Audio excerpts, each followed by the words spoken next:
মই গছৰ তলত বহিলোহি কাৰেণ্টৰ বিল বাঢ়িছে 30 পইচাকৈ নে কিমানকৈ সেইকাৰণে বোলে গছৰ তলতহে বহিবলৈ কৈছে ফেন চেন চলাবলৈ কোৱা নাই ফেন চেন চলাব নালাগে গছৰ তলত বহিব লাগে গছৰ তলত বহুতে হেনো এজনে আকৌ কৈছে বোলে বিচনীখন মাৰি থাকিব লাগে বিচনীখন মাৰি থাকিলে নিজৰ বোলে অকণমান উপকাৰ হয়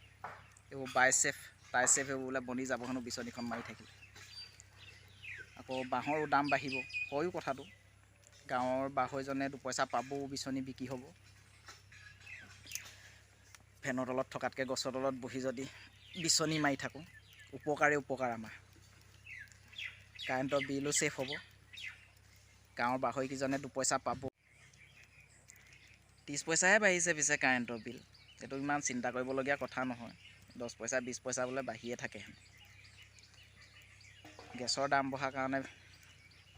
লাইনৰ বিল বাঢ়িছে বাঢ়িব এইটো চিন্তা কৰিবলগীয়া কথা নহয় এতিয়া কথাটো হ'ল কি ডাঙৰ মানুহখিনিয়ে যিখিনি সমাধান দিছে এই সমস্যাখিনি আপোনালোকে বুজি লৈ এইখিনি ফ'ল' কৰক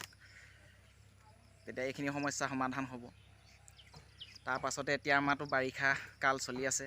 দুদিনমানতে আপোনাৰ বানপানী আহিব মথাউৰি ভাঙিব য'ত ত'ত আমাৰবোৰতো কথাই নাই আৰু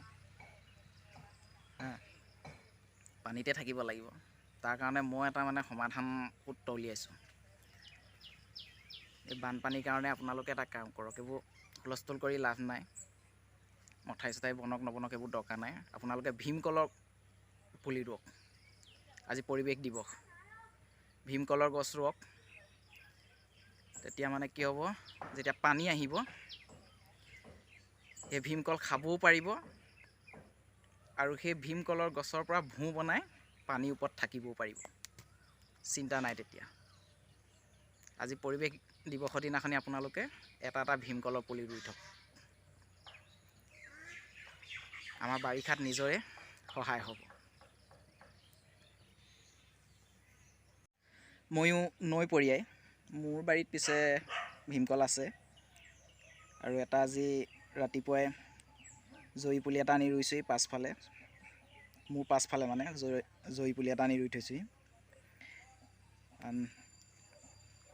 আহঁত ৰুব লাগিছিলে আহঁতৰ পুলি নেপালোঁ সেইকাৰণে জৰি পুলি এটাকে আনি ৰুই থৈছোঁ